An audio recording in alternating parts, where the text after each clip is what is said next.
Welcome to The Scoop. This is going to be a weekly podcast session. It is The Scoop presented by Superclump. It is myself, WhiskerBritches. And his brother, Gorethock. Yes, it will be his brother, Gorethock. That is my brother, Gorethock. That's it. Mm-hmm. Welcome to The Scoop. The Scoop is our weekly podcast about anything we want to talk about. So if we want to talk about... That's right. We can talk about sports. We can talk about gaming. We're probably going to talk about gaming mostly. Probably going to talk about gaming. Yes, and then more gaming. Seeing as how that's what we do, and that's our channel. That's who we are, and that's what we do, and that's who we do. And you should always stick to that. I might have said something odd in there, but... That's okay. It'll work. I'm going to go with it. I can work with that. All right. It's good. So anyway, I'd like to welcome you to our inaugural podcast. We're going to try to do this pod. It's a W in there, apparently. We're going to do this as much as we can. We're going to try to as Jewish as possible. As Jewish as possible. We're anti-Semitic right out the gate. That's pretty good. And, we're going to record a podcast, you know. Podcast. We'll drink coffee. We'll podcast. It'll be a thing. But I thank you very much for checking in. There's a lot of things you can be doing, and you've decided to spend some time with us, listening to us do what we do, which is odd or good. Not really sure. But we're going to find out either way. We're happy either way. And we like to talk to each other, so this allows us to fill that time and share it with you. And if you have any comments or suggestions, feel free to email us at superclumpgaming@gmail.com. Right. And what we really should do is get a Reddit, and we're working on that. We have a lot of social media to do. There's so much that goes into social media that a lot of people really don't take into consideration when they decide to do something this grand. So, And it's only two of us right now. We don't have anyone in post except for us. Right. And so if you ever see anything posted by Superclump, that's two people. It's either Gorethock or myself, Whisker, and we do everything that we can.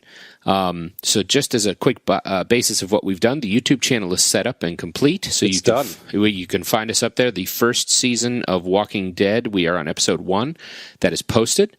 So you can go like it. You can subscribe to the channel. You can do everything. We will be doing daily videos.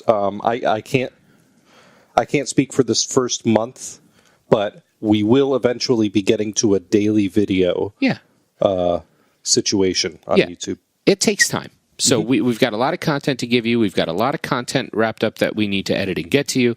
We've got a lot of things that we need to finish, and it just takes time to get into a rhythm. When we do, there'll be tons of releases and lots of things to look forward to with Superclump, that's for sure. That's right. We are up and running on Twitter. You can go to @Superclump at Twitter. You can hashtag Superclump if you ever want to see what we're doing. Twitter is our most active social media at this time. There are plans for Reddit, forum, I guess it's called. I don't know enough about Reddit to know. We'll be on Reddit. Which is embarrassing to say. We'll make a subreddit for Superclump. A subreddit. Whatever that means. Yep. And we do not have any plans for Facebook as of yet. I know it's a need. We're going to have to figure it out. But it's the devil. It's the skeleton in the closet. Everybody's got to have a Facebook. I suppose we need to do the same thing. And it's kind of like how it was, like, I don't know, what was it, 5 years ago when everyone was like, we kind of need a MySpace page.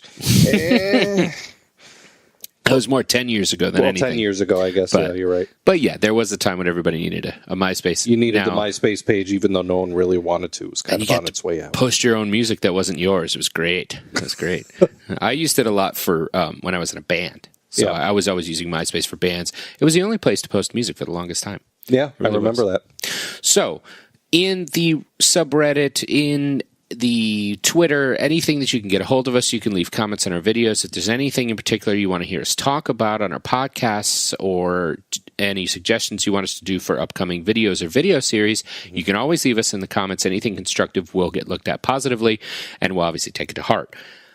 If you happen to leave something a little less constructive, don't be surprised if we don't jump right on that. But I think that goes without saying. It is the internet after all. It is the internet after all. This particular episode, what we'd like to do on this podcast is we're going to cover new and upcoming games. There's a lot out there right now. That's coming up. That is coming up. And the reason being is because it's a little stagnant out there. The only huge release that has come up, and I say huge in the realm of something that was mildly successful, other than PS4 and Xbox One, which were released in the spring or the early winter? No, it must have been near Christmas. I should have done my homework. I don't know when it was released. Yeah, either way, holiday season. Yeah, you had your glut of PS4 and Xbox One, of which PS4 pretty much won out at this juncture. Oh, yeah. You had the run of initial games, which flouted out quickly. Yeah, there weren't many games for a long time. There still aren't that many games, but it's better. So you had things like Second Son. No, that wasn't even at release. Right. Second Son came months after. I mean, at first, all you had was like that blocky game that it's kind of like a platformer. I can't even think of it right now. I don't know what it was. But didn't Xbox One come with something big right out the gate? They had, I think it was Dead Rising 3 came out right out the gate. Titanfall wasn't right with it? I'm sorry? Titanfall wasn't initial release? No, that's fairly recent. When I say recent, I mean it's been only a couple months it's been out. Okay, so that was my mistake. I thought Titanfall was one of those things that came out right away. No. But no, yes. Assassin's Creed Black Flag, that came out during the initial release. That's pretty big. That was a big one. Yep. So you've got your Assassin's Creeds, you've got the things. There was a Need for Speed game. There was a couple things like that. So this year was the year of PS4 and Xbox One, which are still getting on their feet games-wise. And then you had the release of WildStar. And WildStar, in my opinion, was the only really sizable contender release for MMO and games that came out other than the PS4 and the Xbox One.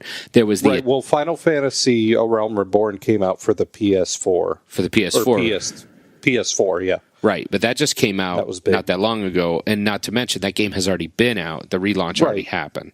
Right. So I'm just thinking about new games. In terms of new games, yeah. But there is a glut of new games that are coming out that people are excited about. That because the holidays are coming up again, so of course, this year's been a little bit rough. It's been a lot of remakes and redesigns and high def versions this year of like Tomb Raider and The Last of Us and things like that. So it hasn't really been too mind blowing. I think Titanfall, as good as it is, it's just it didn't blow me away like I thought it was going to. Right. And that game is not something I've played, but I'm also not much of a shooter player. You're not much into first-person shooters. Neither am I competitively, but I really enjoy first-person shooter campaign modes and anything co-op. Well, the campaign modes are fun, and I'm more of a co-op player myself. Mm-hmm. So I thought what we would do is, because of that, and because it was really a PS4, Xbox One year, and I'm not saying we're going to talk exclusively about PC games at this juncture, but what I would like to do is cover a couple of games that I know we're excited about, that people are talking about, and go over them and kind of go over the history of what we know that's coming up that has some buzz. So we're only going to touch a couple, though. We're not going to go on everything, but just the major points, at least for me. Okay. So what's one of the? Let's go ahead and start. So one of the first games that you had thought of that you were excited to see was what this year? Well, let me start off chronologically, actually. That would be smart. The next big game that's coming out for me would be September 9th, NHL 15. NHL 15. So there's the release every year of both the NFL, the NHL, and the NBA games, which are three very popular sports titles that come out. I think the NBA has two games, but the NHL has the one with EA. Well, some of them are made by EA Sports, and some of them are made by 2K Games. Right, and I think basketball has the glut of 2K games. I wouldn't even begin to know. Yeah, NBA really 2K. The only sport I could ever get into was hockey, just because of my ADD nature. Sure. So NHL 15, we're looking forward to. That is the one coming out for, I assume, both consoles? Yes. Okay, so both consoles with NHL 15 is a few weeks away. So you'll be able to pick that up soon. Only the new consoles, though. It's only next-gen consoles it's coming out on. So just PS4 and Xbox One? That's it. That's fine. And to be honest, I think that's where those games have to go now. They can't retro play them back for the PS3 or just their standard Xbox or Xbox 360. Yeah, just with the sheer amount of changes that they've done, you can understand why. And one big thing that I'm hoping for that I don't have any kind of confirmation on is that the loading times have been improved. I can only imagine that that's the case because we're going to PS4 and it's inherently faster system than the PS3. We'll have to wait and see. They are adding a lot of features. It did have a substantial loading time, didn't it? Absolutely. Yeah, absolutely. Even just going from the calendar to Savior Pro to growth, it was a lot of loading between all the different all the different window panes. Yeah, that was a real big pain. But what about some of the features? And these are the things that people are going to be very excited about. What are some features that they've really highlighted that people want to get excited about for NHL 15? First and foremost, I think, at least for me, is huge. They've changed the announcers. No. No, it's a great thing because guess what? They're going with Doc Emmerich and Eddie Olczyk, the guys who are currently doing all the broadcasting for NBC. All right. And they're great. I love it. I'm very excited because if they stuck with the old guys, it would have stagnated even more. I mean, even with NHL 14, there were so many lines that were reused. But I was so excited to bing, bang, bang, and all that stuff. I haven't even heard that recently, actually. I'm not sure if that's even still in the bank. But yeah, when it went off the crossbar, bing, bang, boom. I loved those. Those are some of my favorite. And those announcers, even if it was canned a little bit, it was, I don't know, it's like removing the Madden from Madden to me. But you know what? After listening to hockey for so many years and it's time to change it. It's absolutely time to change it. All right. And they've also got TSN's Ray Ferraro for ice level game insights. Really? Yeah. So we're going to get a smorgasbord. Smorgasbord. That's good. So apparently we have a cat thing in the background. Yeah, we may have to edit this out, but if not, be prepared for something entirely exciting. That's fine. Let's see what happens. I was going to throw a pillow at him. I don't know if I'm capable. Not at him, just near him. Well, no, I was going to throw it at him. We do, for some reason, we're podcasting from a place with a cat. Yeah. So I hope it's who's very vocal. I hope it's funny for all of you because it's a little slightly annoying, but funny nonetheless. Or maybe George is excited about the new announcers in NHL 15. I think he's probably trying to do his best impersonation of, I hope so. Of Doc.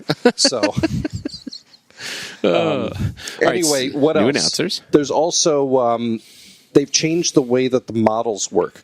Now, before it was just different body parts were interacted differently with hold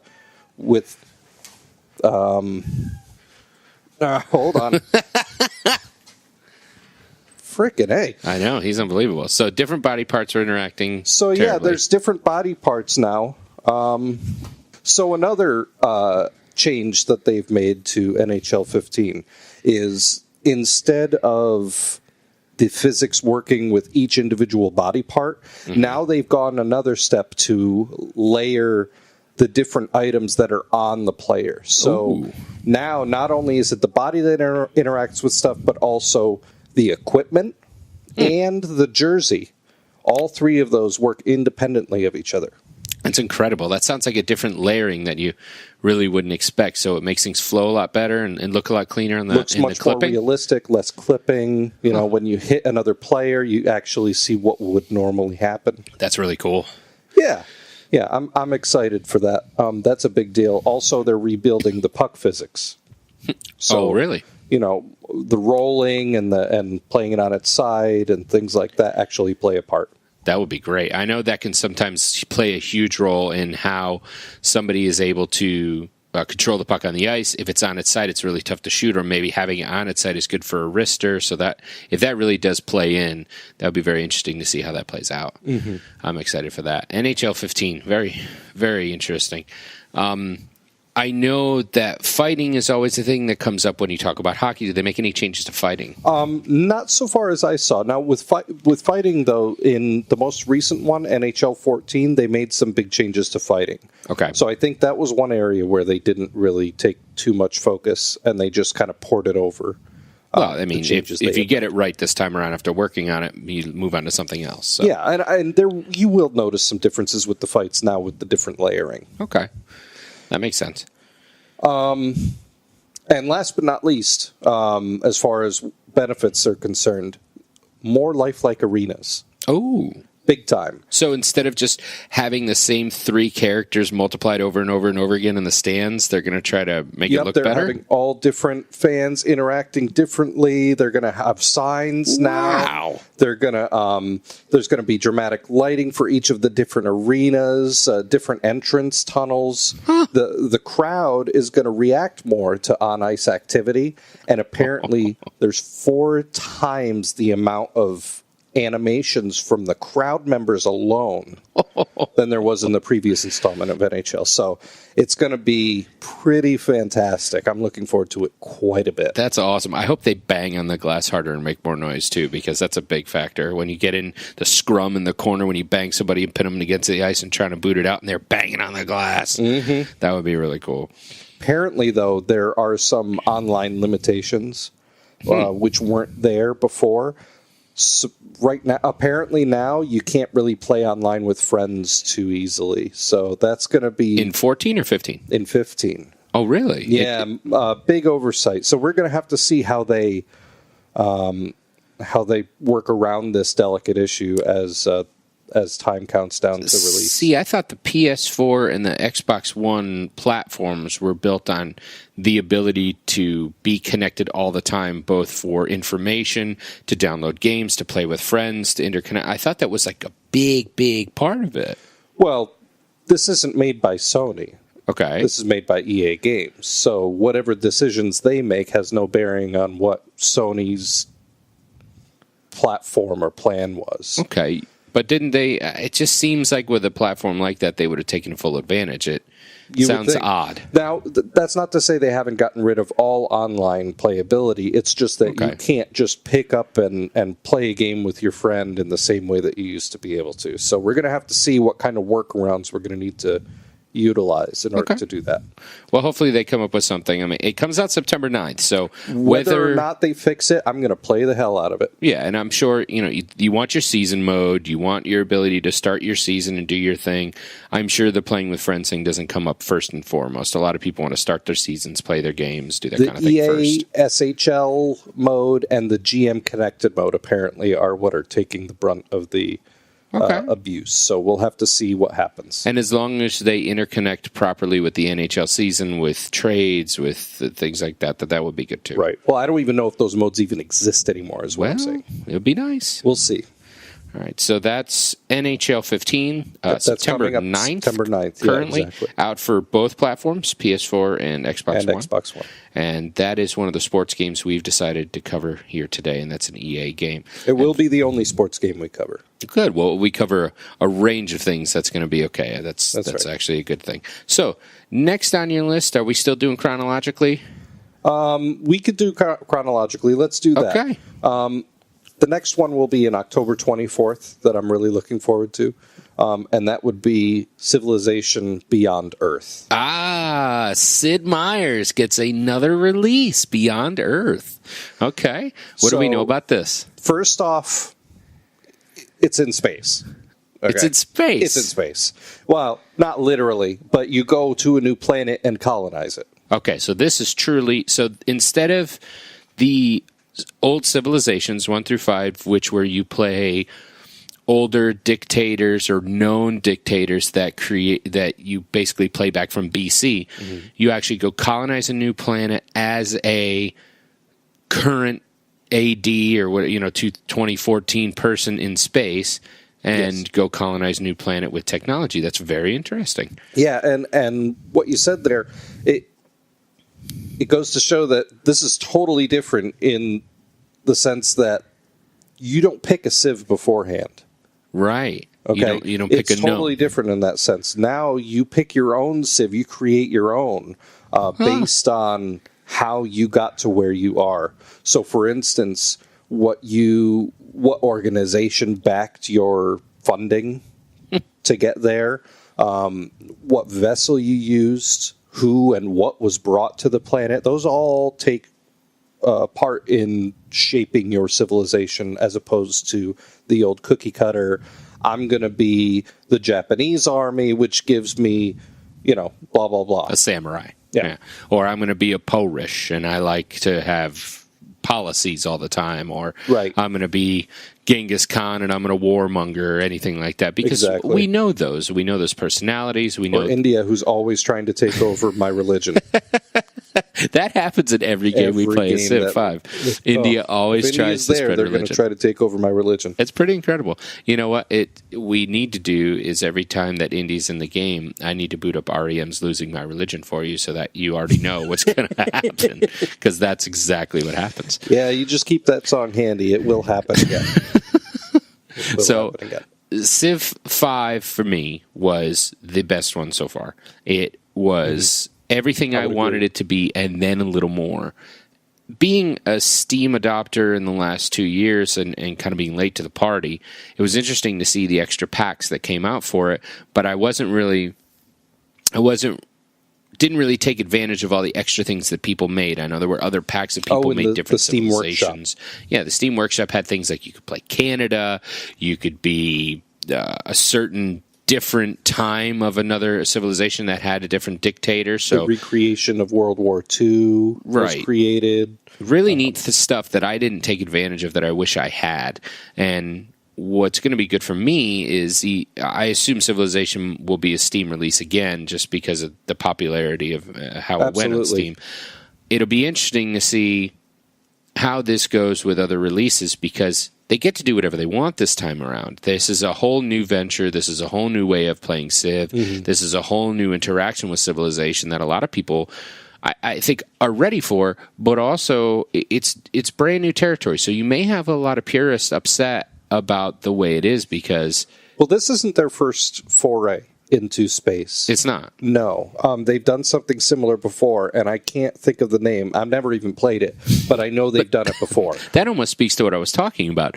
A lot of purists that, like you, who've played a lot of Civilization, and myself who have, I didn't even know that existed, and I've played a lot of the Civs, a lot of the different ones. Honestly, I didn't even know it existed until I found out this game existed. So that's kind of sad in itself. I was kind of told the same way I'm telling you. Well, and that's going to worry me a bit is that I hope they put the effort into it in the creativity portion of the new stuff as they did creating a lot of extra things about the existing civilization that they had some history to go back on. And you can always do that. You could take a civilization like, a Genghis Khan and you can give them a special unit, or you could say, well, of course they were, Mongolian, so they lived in this area. Change. They're making a fairly substantial change to the tried and true Civ structure in the sense that the tech tree is no longer a tree. Oh. In this game, it's a web. And there is literally, unless you mod your game, no way to get all of the technological advances in one playthrough. Really? There's no way. Because you have to pick and focus on one side of the web. And that allows you to have a more diverse diplomatic stage. Well, it certainly makes it less linear. And let's face it, that kind of thing happens now already. If you look at the world as it is that we live in, not the Civ world, but the world that you and I are in behind microphones right now, the technology and the things that we use in America are different from the technologies that they focused on in Korea, are different from the technologies they focused on in India. And they call it affinities, but it's like, it's almost as if you're saying, well, this is our party, because there's the purist affinity, there's the what other affinities? There's or philosophies, naturalists, and things of that nature. Just to focus on, like, oh well, we're going to try to make this as much like Earth as we can. We're more military. Or, so on and so forth. So it's really just a whole ideology that you go behind to make your technological advances. It sounds very stylized and very personal. And what I like about that is it'll allow for people to win the game differently, but creatively differently. Because right now you can win by cultural victory, you could win by diplomatic victory, space, you can win by war, simple takeover completely. I don't know if you can win by, scientific would be space, I guess. Yeah, and then cultural victories, we know. Tourism, which I think is a cultural victory. Yeah. I don't think you can win by religious takeover, can you? You can win by time, cultural. How about commerce? Can you win by being the richest or something? No, but you should. Oh, and you can win by being elected world leader, right?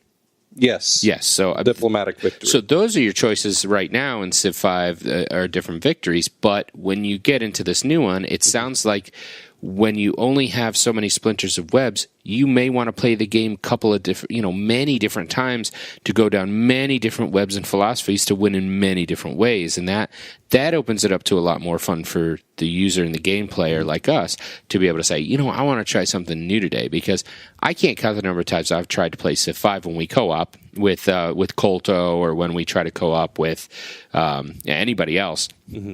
And it turns out that as we're doing this co-op, I pronounce out loud in the game, I'm going to warmonger this game, or I'm going to win this one with science. And it never goes that way. It never goes the way I plan it, because I get barbarianed out, or I get, completely attacked from the beginning. So my cultural victory turns into, okay, now I got a warmonger because I'm constantly on the defense. So now I got to get offense. And it sounds like in this one, if I want to plan to web a certain way through the philosophies and the affinities, I truly can do that. And that I will look forward to. It's going to be very interesting. Plus, I don't know what the graphic looks like yet, but I'm going to look at that later today. I'm very excited to see the differential. It looks very similar to Civ 5. So they haven't done much graphically other than... Well, I mean, it looks totally different in the sense of, like, the setting. But, okay. I'm not sure. It's still hex tiles and things like that. So cool. Very cool. Well, I'm definitely, that's one I'm looking forward to for sure.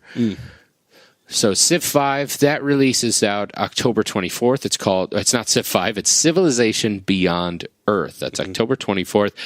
Look for it. I'm sure it's going to be a Steam game. We'll be playing it. And then we'll be playing it for sure. I'm sure we're going to Twitch a lot of it. We do have a Twitch stream up that we do quite often, a little bit more than the videos we produce, although we're switching over to doing more YouTube videos now, so you can go back and watch them. But we'll stream a lot of it, because Civ is one of those things where you may not want to have it recorded. You may want to sit down and watch us play live, because it's going to be different. So I'm excited for the co-op version. Yeah. I'm excited to bring in a couple of our friends. Our friend Colto Dex is quite an avid Civilization player. He's going to enjoy it a lot. I know that.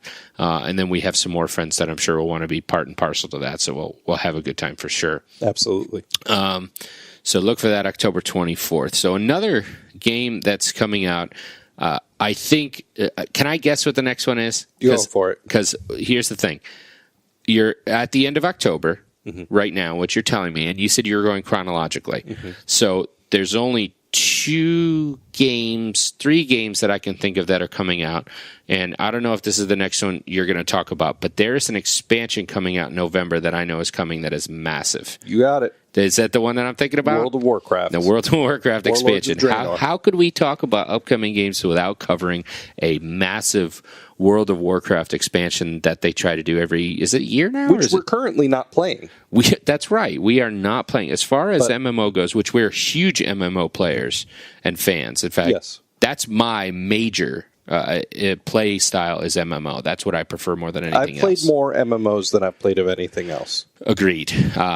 If you sat me down and that could be said for a lot of gamers. I think so too. But you just sink so many hours into an MMO. Well, MMOs have that ability to sink so much into it. I mean, replayability, yeah. Although there are a lot of people out there who sink a ton of time into shooters, like. Well, yeah, you got the RPGers and the shooters. That's basically, those are the two major factions, I think. Yeah.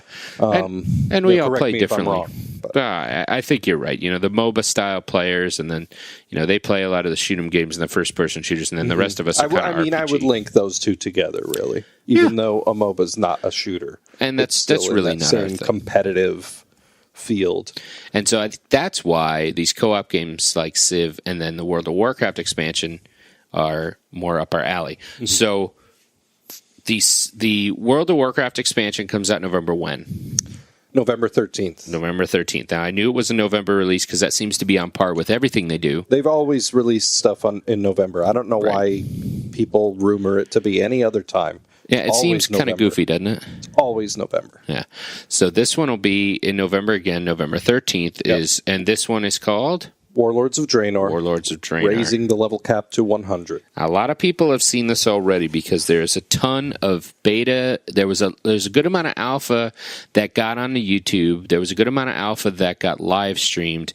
And now there is a whole bunch of beta that is being live streamed on Twitch these days. Yep. A lot of people in the beta, which we're not a part of. I love betas, don't get me wrong, because I like being the first one in to take a look at games, but when the game comes out, the beta has ruined it for me. Yeah, I've noticed that for you. We've played a couple of betas. You've gotten me into a few, and it's one of those things that I don't get excited about because I know it ruins me. So I'm always surprised when you play it, but then it helps me because by the time you're done with a beta, you're able to give me some information and help me out, and then I feel comfortable playing the game. Right. A huge one that I feel bad about now, and I kind of wish I hadn't played the beta, is WildStar. When we did WildStar, I was so jacked up jazzed for that game, and I wanted to play the crap out of that game, and we did, but we played a bunch of it in beta, and we played a bunch of it in beta, and we played even more when it first released, and we burnt out. And that bugged me because I still love the look of that game. We need to get back to it, but we're getting off track. Yeah. World of Warcraft. There's a lot of the beta online right now if you want to see it. Warlords of Draenor is there. There's people are showing all kinds of things in the beta service so you can see. People like Sips from the Yogscast are doing it and things like that. Yeah, so. He was in the alpha. There are a couple of people who are live streaming the beta. They're not doing a lot of recording of it, but it comes out on November 13th, so they got some things to work out. The big thing is the level cap. Mm-hmm. That's 100. Are they adding any races? They are not adding new races. However, they are totally remaking the models for the races. Of all the races. All of the old races, the vanilla races. So like the Worgen, the goblins, those are staying. Those are staying. Newer. Yes, because they're noticeably. I don't know if you noticed. Yeah, they're noticeably better models graphically. Okay, that makes sense. So they're remaking the humans, the gnomes, the orcs, the Taur, the undead, all of them. So that's going to be interesting. I am looking forward to that since the humans without any facial hair look ridiculous. Now I wonder, is that, and this is probably something we should be asking to developer if we had somebody on, but is this something where they're going back and changing the models for the humans in the entire game, including like Stormwind and all that? Let me put on my producer producer pants and tell you, since, well, is it taking a while to get in them? Yeah. No. What? No. Let me just tell you. Yep. They will be changing all the Stormwind guards and all that to the new models. Everybody's getting a sharp, new, clean dress. I can tell you right from the beginning that that's what they're going to do, with or without talking to Blizzard employees. And the reason is that when they released Blood Elves into the game, there were already currently Blood Elves in the game before Blood Elves were a playable character. Right. And so they had a different model for them because they weren't player characters. They didn't really put too much effort into them. Well, when the race actually released, they went through and all the Blood Elf NPCs that were there were updated immediately to the new model, even the NPCs. So good. Yeah. So I can imagine all the models will be changing, including all the town guards and everything. Well, that's good news. That needs to happen for sure. Yep. And it'll be good to sharpen up that game. I mean, even though it had, the look is very iconic, the things that they've done, we've gotten used to over the years and everybody's familiar with. I think as they released Mists of Pandaria and they went through and did those kinds of things where everything got a little bit sharpened, a little bit crisper, a little bit cleaner, and then they didn't bring in the dwarves and the humans and the orcs with it, it did have this lackluster. Now, what I'm worried about more than anything else is that, and this is my biggest concern with WoW, is I currently don't play it. I haven't played it in probably That's your biggest concern, that you don't play it? A year and a half. No, I'm getting there. Okay. The biggest concern is I don't play it. Really? That concerns you? Not really. Not really. But it probably concerns Blizzard, and it should, because I'm not the only one not playing, and I'm not the only one who hasn't been back for over a year who used to play it avidly. Now, sure, you have your hardcore raiders, and sure, you have your youngins that have just found the game in the last couple of years that didn't go through everything like you and I went through from 2004 or 3, whenever it came out originally in vanilla. I don't know when that was. Yeah, I think it was 2004. Who have been along for the ride, who have been off and on and off and on, and I've been in an off cycle that I can't see myself coming back from. And to be honest, Warlords of Draenor really isn't addressing the things that have happened. For me, they simplified the game. They simplified the game too much in the talent system and the way I'll things agree went. with you. And I think a lot of people like that, but I don't. I enjoy a robust talent system. I enjoy being able to tweak myself and be unique. I enjoy stat crunching. I enjoy all of that. And they really took that out of the game for no discernible reason. Yeah, that well, they already were on my crap list when they decided to get rid of 40-man rating. Right, which is a big deal. That was a long time ago, though. Right. Still haven't gotten rid of that grudge. But a secondary thing that I see happening is they just went underneath the 7 million subscriber mark. They went to 6.8, which is a big deal. They haven't been under the 7 million subscriber mark in years, and they are declining fast.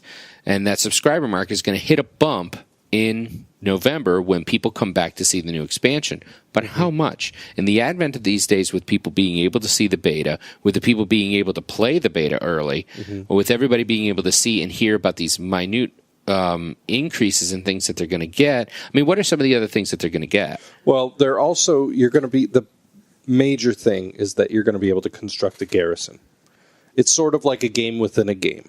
A garrison. Constructing a garrison, it's sort of like having Warcraft in World of Warcraft. Is Warcraft, it PvP? The old Warcraft. Is this PvP or housing? No. I'm talking about it. Not PvP. Okay. Not housing. Okay. Something like housing, though. Okay. What it is you get to create a garrison or a city, kind of like you would in the old Warcraft games or StarCraft. You make your city. You make the tavern, the blacksmith, the whatever, and you build up your town. And you can get quests from them and do dailies through them. You can have them craft for you. So that's a pretty big change. And you can, apparently there's some aesthetic things that you can change about it too. So that's kind of interesting. That is the big push for me, as to, well, maybe I should go back just to check it out. But that seems very...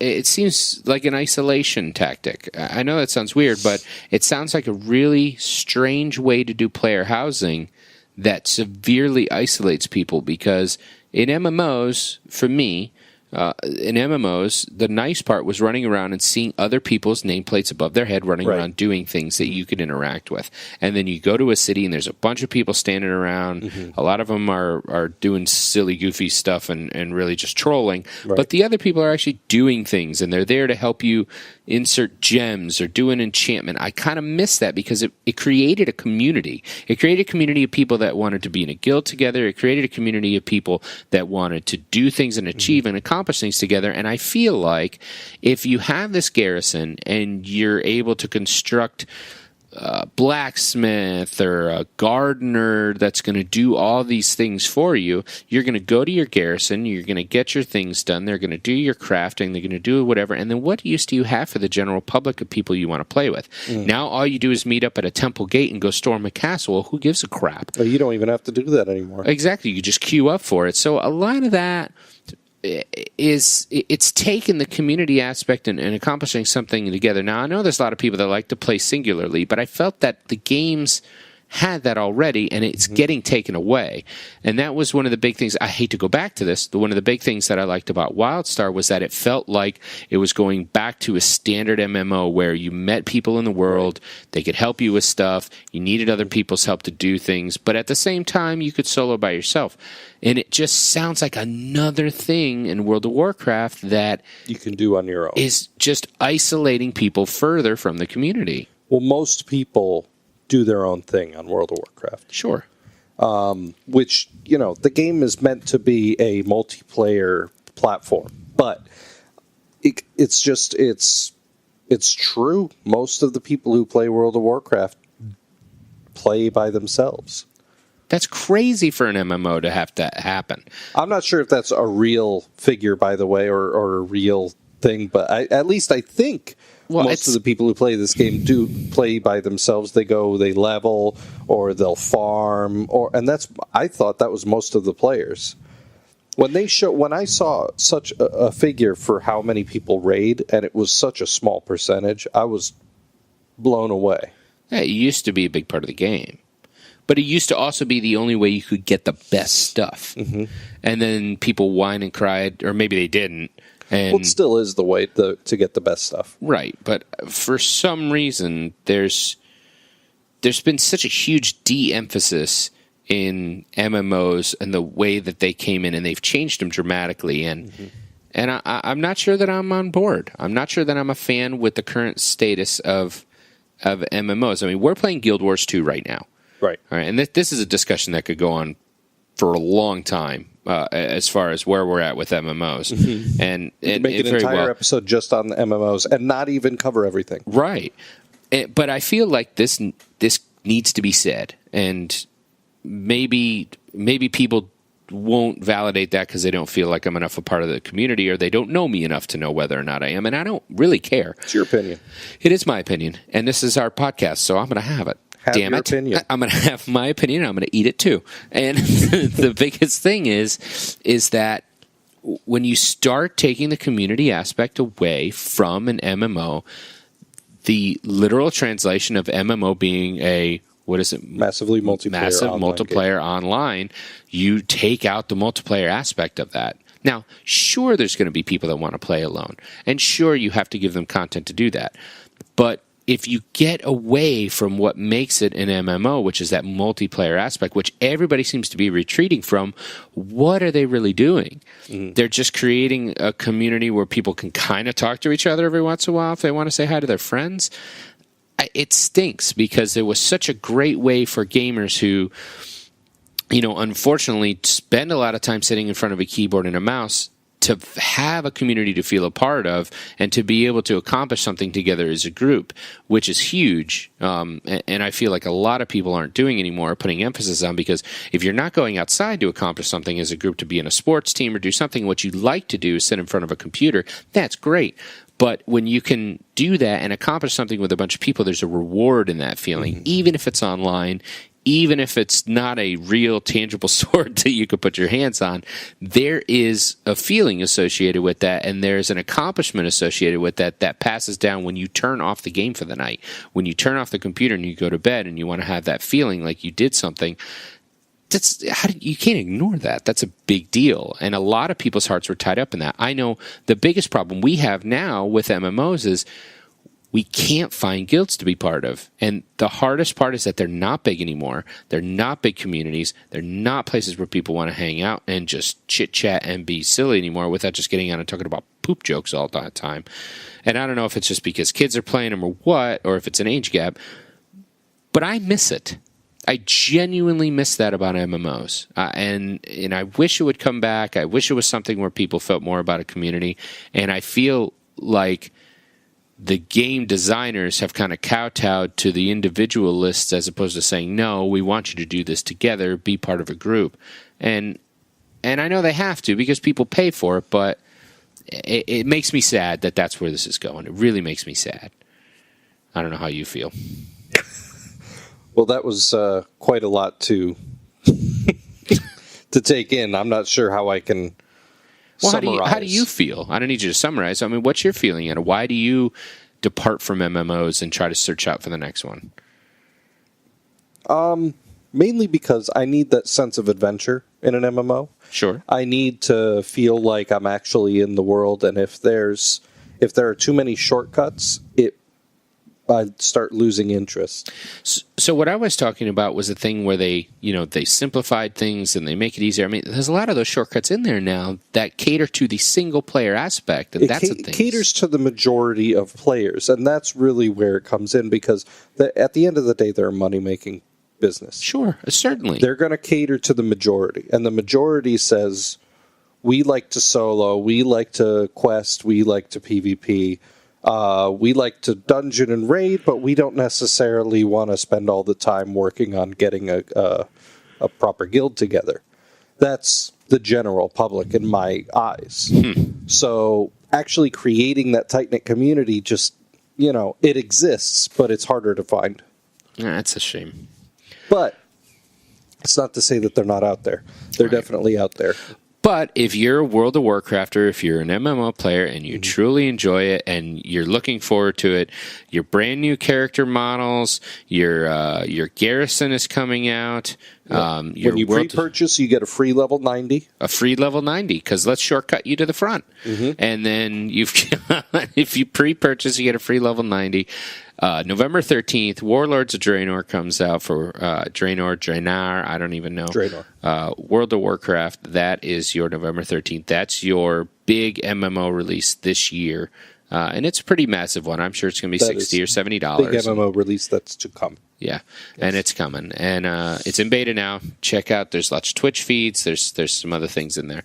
So, do you have another game for us? Yeah. That hopefully I won't go on a rant on. Oh, yeah, and this is the game I'm looking forward to the most, actually. Okay, so this is your number one release that you look forward to this year. This is my number one release that I've been looking forward to since Mass Effect 3 was released. Whoa, okay. That's pretty big. That should be a pretty telling clue, because it's actually by the same company. Okay. BioWare is releasing their third installment of the Dragon Age series. Dragon Age 3. Well, no, it's not called Dragon Age 3. It's called Dragon Age Inquisition. Oh, Inquisition. I don't know why they would decided to go that way, but they did. Well, because it allows them to not see it as a trilogy, I guess. I don't know. Because they want to be unique and a butterfly. And they can do what they want. They can do what they want because they're BioWare. That's true. And you know what? Everybody gave crap to Star Wars, The Old Republic online. I love that game. It was a good game. Still is. It was definitely worth my money because of the story. Anyway, moving on. Yeah. Inquisition. Sure. November 18th. So a week after? Yes, a week after World of Warcraft, which is another reason why I think this World of Warcraft is not going to do too well, because a week later, everyone's going to jump ship. Either that or Dragon Age is going to get horrible sales, which could happen. It's just going to be interesting to see whether or not Dragon Age pushes back their date. But Dragon Age isn't an MMO. No, but I think it's probably the same audience. Okay. Because it's the RPG genre. Okay. Dragons, fantasy, RPG, And let's face it, for the people that rush back to World of Warcraft that may have not have played for a year, they've got like a 30-day to check out the new content or realize they don't like it. So they'll probably be a Dragon Age within a couple of weeks. So, Dragon Age Inquisition, it's everything we've wanted and more, apparently. Oh. The big thing about number one that was great, that sucked in number two, was that the world felt big, large. Okay. You could explore a lot of it. Dragon Age 2 didn't do that so well. Dragon Age 3 is going back to the way Dragon Age 1 was in its exploration, but they're going even further. Uh-oh. And they're expanding the world so much more. So you're going to be able to explore like crazy. Almost Skyrim-esque, I've heard. In fact, in one of the pre-alpha builds, I'm not sure if it's still in there now, but there's a compass at the top of the screen that's very much akin to Skyrim. Okay. And I love the compass in Skyrim. That's cool. Yeah. As far as the story goes, those of you who are familiar with it, there's the Circle of Magi, and they are kind of like the social outcasts. If you're a magic user, you're very dangerous, and you have to be with the Circle of Magi. Well, during the events of the second game, that kind of all went to crap. And all the mages are now ready to go rebellious. So the Chantry, which was the church of the major religion of the land, they had the Templars, which are the ones who were able to control and keep the wizards in check. Well, now that the wizards have gone rogue, the Templars just want to kill them all or wrangle them because they don't trust them at all. There's an inherent hatred in most Templars of mages. Okay. So, because they wanted to do that, the church was like, no, that's way too violent. We don't want to get into all that. Maybe we're not killing a bunch. So, but the Templars were like, no, we're going to kill them. So they seceded we're killing them. The Chantry. We're killing them. And now, so that is going on. Kind of a big Civil War kind of deal going on. Awesome. It's very interesting. And you are not a part of any of those factions. But But it's up to you to decide if you're going to take sides or what you're going to do to try to protect Thetis, which is the continent. Okay. So that is very interesting to me. You're going to get a lot of characters from the old games coming back. Very nice. You've got the returning characters that you can actually have in your party. Okay, not to mention the other ones that will be in the world, but the ones that are going to be in your party. That's very Mass Effect-like. Yeah, are Cassandra Pentagast. Okay. Who was not a playable character in the previous games, but if you played the second game, she was doing most of the narration. Right. Along with Varric, the dwarf, who was also in the narration and in Dragon Age 2. He's going to be another playable character. We've got Morrigan and Leliana, which are from Dragon Age 1, that were playable characters in Dragon Age 1. They're going to be back being playable characters in this one. Incredible. Yep. So a lot of time has passed since the first game, but only 3 years have passed since the second. I guess it has only been that long, huh? Yep. Oh, well, no, I'm talking about in-game. Oh, right. Like the history in-game. It might have been about 3 years since no, probably like 2. 2 years of Dragon Age 2. Yeah, maybe. We'll see. I don't know. But yeah, just really exciting stuff. I'm really excited to see what happens. I mean, some minor changes, like you don't have... there's no health regen, only magic and stamina regen. I'm not sure if that's a change or not. But. Yeah, I don't recall myself. And dual wielding, this is a new one. Dual wielding can only be done by rogues now. No more warriors dual wielding. Okay. So sorry, warriors. That's all right. I'm a warrior all the time. I always go sword and board. Pretty much in all games. If I can go sword and board, lots of heavy armor, I'm there. You are a tank. I'm a tank at heart. Gorethock. The Gorethock, the tank. Yeah. I'm meaty. I'm lots of meat. Come hit me. So that will be releasing for PC, PS4, and Xbox One. So all at the same time? All at the same time. Okay. I've already got it pre-ordered and ready to go for the PC. And I will probably be streaming it or videoing it. That's phenomenal. Yeah. So you are just about ready to go. Or both. Or both. Heck, why not? Why not? Why not? That's excellent news. Yeah. I know how much you're looking forward to this game because you've been talking about it to me since the beginning of the year. Yeah. So you've known this was coming. Yeah. I've been trying to get get to work on the first 2 games again, trying to play my way through them again. I think we should probably stream them. So it would be fun to record them, but they're so long, so we're probably better off streaming them. Sure. But we will have to do something with that in the lead up to it. Maybe if we find some fun stuff that is recordable, we'll toss it up on the YouTube channel at Superclump, and we'll let you see that there if there's some fun stuff as we commentate, as we usually do. In the meantime, we will be playing personally on the side, getting ready for them, just exciting ourselves about the world of Dragon Age. It is a really fun set of games, really great interactions. Of course, the BioWare communication and choice system in choosing what you want to say and how it influences the game is excellent. I've always been a big fan of that. So I'm very much looking forward to that. I wonder if they'll make anybody romanceable. I don't know.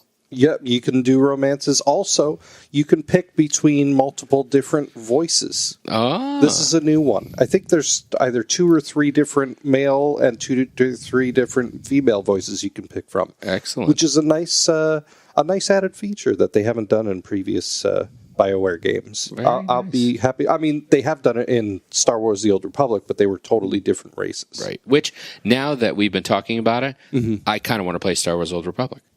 I would play some Star Wars. We should probably do that after we do this. That'd be kind of fun.